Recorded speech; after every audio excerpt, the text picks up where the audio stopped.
नमस्कार दोस्तों, आज के सेशन में आपका बहुत बहुत स्वागत है। तो दोस्तों, आज हम लोग क्या करने वाले हैं? आज हम लोग सीखने वाले हैं जब डायरेक्ट से इनडायरेक्ट बनाते हैं तो उस समय क्या करते हैं, जो रिपोर्टिंग वर्ब होती है उसको किस तरह से चेंज करते हैं, यानी कि रिपोर्टिंग वर्ब किस में चेंज हो जाती है। ठीक है, तो इसमें हम आपको ऐसे पढ़ाएंगे जैसे आप बहुत कमज़ोर हैं और बेसिक से सीखना चाहते हैं। ठीक है, तो आपको बड़ा धैर्य रखना है, तो 100% आपको समझ में आ जाएगा। ठीक है, तो हम आपको बहुत ही कमज़ोर छात्र मान के चल रहा हूँ, तो आप सीखने का यहाँ से प्रयास करिएगा। अब देखो, यहाँ पहले कॉलम से आप देख सकते हैं कि जो आरबी है वो हमारी फर्स्ट फॉर्म में हो सकती है, सेकेंड फॉर्म या थर्ड फॉर्म में हो सकती है, या आईएनजी फॉर्म में हो सकती है, और इसके साथ साथ यहाँ देख रहे हैं सिंगुलर फॉर्म, तो इनमें हो सकती है। अब देखो, यहाँ पहला कॉलम बता रहा है कि अगर फर्स्ट फॉर्म में आरबी है, अगर उसका बदलाव होगा तो टेल में होगा या फिर आस्क, यानी कि फर्स्ट फॉर्म का बदलाव फर्स्ट फॉर्म में होगा। सेड दिया है सेकेंड फॉर्म में तो सेकेंड फॉर्म में, या थर्ड फॉर्म है तो थर्ड फॉर्म में इनका बदलाव होता है। अगर सेइंग बदलता है तो या तो वो टेलिंग में बदलेगा या फिर आस्किंग में बदलेगा या फिर नहीं बदलेगा। और सेज अगर बदलता है तो टेल्स में बदलेगा या फिर आस्क्स में बदलेगा। और कौन कब कैसे बदलेगा, इस चीज़ को हम लोग यहाँ सीखने वाले हैं। ठीक है, बदलेगा कि नहीं बदलेगा और किस में बदलेगा, वो चीज़ें हम लोग सीखने वाले हैं। ठीक है, तो इस वीडियो में हम लोग सीखेंगे असर्टिव सेंटेंसेस और इंट्रोगेटिव सेंटेंसेस, यानी कि आर एस में आपको, यानी कि रिपोर्टेड स्पीच में इंट्रोगेटिव या असर्टिव आने पे हम लोग आरबी को कैसे बदलते हैं वो सीखने वाले हैं। ठीक है, और रिलेशन की यहाँ बताएं, आरबी और आर एस दोनों में क्या रिलेशन होता है। तो रिलेशन ये होता है कि आरबी का जो बदलाव होता है हमेशा आर एस के हिसाब से होता है, यानी कि अगर हम लोग रिपोर्टेड स्पीच को ना देखें तब तक हम लोग आरबी में बदलाव नहीं कर सकते हैं। ठीक है, चलिए हम लोग पूरी बात समझने का प्रयास करेंगे। देखो, यहाँ पे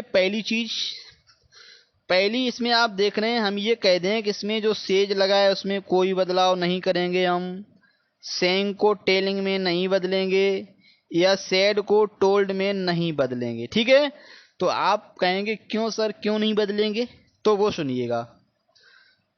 अब यहाँ देख रहे हैं, आपने देखा ये आरबी में क्या है, ऑब्जेक्ट नहीं है, तो किसी भी पार्ट में जो आरबी वाला पार्ट है किसी में भी ऑब्जेक्ट नहीं है, यानी कि सब्जेक्ट लगा है और वर्ब लगी हुई है। तो पहली बात क्या है, जो हमारी आरबी है, कौन है, आरबी। आरबी हमारी कैसी होनी चाहिए, विदाउट ऑब्जेक्ट होनी चाहिए, यानी कि इसमें ऑब्जेक्ट ना हो, पहली बात। दूसरी बात, जो आर एस है वो हमारा होना चाहिए असर्टिव। कैसा होना चाहिए, असर्टिव। असर्टिव क्या होता है, असर्टिव आपका होता है, सबसे पहले वाक्य की शुरुआत सब्जेक्ट से होती है, फिर वर्ब लगी होती है, ऑब्जेक्ट और अदर चीज़ें लगने के बाद में क्या होता है, लास्ट में फुल स्टॉप लगा होता है। तो यहाँ पे हम लोग देख रहे हैं ये सारे वाक्य हमारे असर्टिव कैटेगरी के ही हैं। कैसे, देखिएगा, यहाँ शुरुआत आई से, यानी कि सब्जेक्ट लगा हुआ है, और ये लास्ट में फुल स्टॉप लगा हुआ है। तो सभी हमने इस तरह के आपको सारे ही वाक्य मिलेंगे, सब्जेक्ट से शुरू होगा और लास्ट में आपका लगा होगा, ये आप देख रहे हैं पॉइंट लगा होगा, जिसको हम लोग फुल स्टॉप बोलते हैं। तो ऐसी दशा है, कैसी दशा हमने आपको बताई, यानी कि जो आरबी है इसमें ऑब्जेक्ट ना हो, और आर एस हमारा जो है असर्टिव सेंटेंस में हो, यानी कि सब्जेक्ट से शुरू हो और लास्ट में फुल स्टॉप लगा हो। तो ऐसी दशा में हम लोग सेज को सेज लिख देंगे, सेइंग को सेइंग लिख देंगे और शेड को शेड लिख देंगे, यानी कि इसको हम लोग टेल्स, टेलिंग या टोल्ड में नहीं बदलेंगे। ठीक है, अब देखो इस पेज पे हम लोग देखेंगे तो हम आपसे बोल दें कि ये जो सेड है, सेड टू आपका पूरा हट जाएगा और इसके स्थान पे आपका टेल टोल्ड, टेल, यानी कि ये सब चीजें लग जाएंगी। तो क्यों लग जाएंगी, आपके मन में ये प्रश्न होना चाहिए। तो यहाँ हम ये बोल दें कि सेड टू को हम लोग टोल्ड में बदल देंगे। किस में बदल देंगे, टोल्ड में बदल देंगे। तो आप ये कहिए सर ऐसा क्यों करेंगे, तो ऐसा यहाँ पे इसलिए करेंगे, आप देख रहे हैं इसमें जो है, जो आरबी है वो अपना ऑब्जेक्ट लिए हुए है। देखो इसका ऑब्जेक्ट ये लगा हुआ है, इसका ऑब्जेक्ट ये लगा हुआ है, और इस रूप में भी आपका ऑब्जेक्ट देखने को मिलता है, तो इसका ऑब्जेक्ट लगा हुआ है। यानी कि जब इसमें ऑब्जेक्ट लगा हो, आरबी में ऑब्जेक्ट हो, कभी कभी आरबी का ऑब्जेक्ट जो होता है वो आरएस में भी आ जाता है, जैसा कि यहाँ पे आपका राम लगा हुआ है। ठीक है, तो यहाँ आप समझ सकते हैं यही शर्त है कि आरबी जो है उसमें ऑब्जेक्ट हो, और जो आरएस वाला पार्ट है वो आपका हो असर्टिव। तो ऐसी दशा में सेड टू को, किसको, ये जो सेड टू लगा है इसकी जगह पे आप लिख देंगे टोल्ड। क्या लिख देंगे, टोल्ड। ठीक है, और यहाँ पे आप देख रहे हैं बिल से है, तो यहाँ ही बिल, और यहाँ आपका फिर हो जाएगा टेल, क्योंकि से फर्स्ट फॉर्म में है तो यहाँ आपका ये टेल लग जाएगा। ठीक है, यहाँ आपका सेड है तो यहाँ फिर आपका हो जाएगा टोल्ड। ठीक है, और चीजें कैसी होंगी वो हम लोग आगे सीखेंगे। फिलहाल में हम लोग केवल यहाँ सीख रहे हैं आरबी में चेंज कैसे होता है। ठीक है, एक बार आप लास्ट में यहाँ इस वाले वाक्य पे ध्यान दे लीजिएगा। देखो यहाँ लिखा है फादर सेड, इसमें टू नहीं है। कुछ बच्चे ऐसे याद कर लेते हैं कि सेड टू लगा हो तो टोल्ड हो जाता है, ऐसा आप नहीं करेंगे। इसमें आपको देखना है ऑब्जेक्ट है या नहीं। अब देखिए, फादर सेड, पिता ने कहा, Ram you are not wise, Ram तुम बुद्धिमान नहीं हो। तो यानी कि आप देख रहे हैं पिता ने किससे कहा, पिता ने कहा राम से, तो यानी कि सब्जेक्ट जिससे कहता है वो आपका होता है ऑब्जेक्ट। तो जो राम है वो आपका है ऑब्जेक्ट। और हमने आपको बताया जब वाक्य में ऑब्जेक्ट हो और इधर वाला जो वाक्य है वो आपका हो असर्टिव, तो यानी कि इसको हम लोग टोल्ड में कर देते हैं। और एक काम और करते हैं, यहाँ पे देखो, यहाँ तो आप फादर लिख देंगे और टोल्ड के बाद यहाँ आप राम लगाने के बाद में कंजक्शन लगाएंगे। वो आप कैसे लगाएंगे कंजक्शन, वो हम आपको अगली वीडियो में बताएंगे। ठीक है, अब यहाँ आप ध्यान दे लीजिएगा, मैं यहाँ पे ये बोल दूँ आपसे, ये जो सेड है वो आस्क्ड में चेंज हो जाएगा।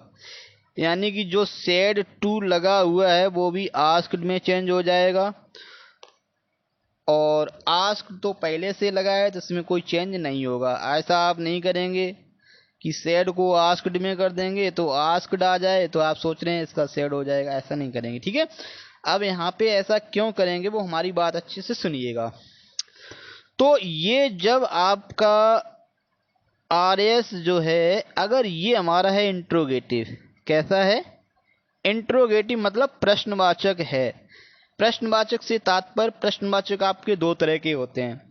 देखो इनमें सबसे पहले हेल्पिंग वर्ब मिलेगी, और उसके बाद में ये आप है सब्जेक्ट लगा हुआ मिलेगा, उसके बाद में वर्ब, और लास्ट में आपको ये क्वेश्चन मार्क भी मिलेगा। ठीक है, तो यहाँ आप देख रहे हैं इज, ये भी आपका क्या है, हेल्पिंग वर्ब है। दिस आपका यहाँ सब्जेक्ट है, ओमा यहाँ पे आपका है ऑब्जेक्ट। तो लास्ट में यहाँ देख रहे क्वेश्चन मार्क, तो आप ऐसे समझ सकते हैं। इसमें आपको बस ये ध्यान देना, अगर क्वेश्चन मार्क लगा हुआ है तो समझ जाइए कि ये जो सेड लगा है वो आस्क्ड में चेंज हो जाएगा। ठीक है, तो यहाँ पे फादर और फिर हो जाएगा आपका आस्क्ड, फादर आस्क्ड, तो यहाँ पे आपका आस्क्ड लग जाएगा। ठीक है, आप बता सकते हैं फिर बता सकते हैं कि क्वेश्चन मार्क आ जाए तो जो आरबी होती है उसको हम लोग आस्क का वही रूप आएगा जो आरबी का रूप पहले से लगा हुआ है। ये केवल आपको देखना है क्वेश्चन मार्क। ठीक है, और इसमें एक चीज और होती है, इसमें आपका ऑब्जेक्ट हो या ना हो, ऑब्जेक्ट हो तब भी आस्क्ड हो जाएगा, अगर नहीं है तब भी आपका आस्क में ही चेंज हो जाएगा। ठीक है, आस्क लगा वहां पे आस्क, यानी कि से लगा है वहां पे आस्क हो जाएगा, सेड लगा है वहां पे आस्क्ड हो जाएगा।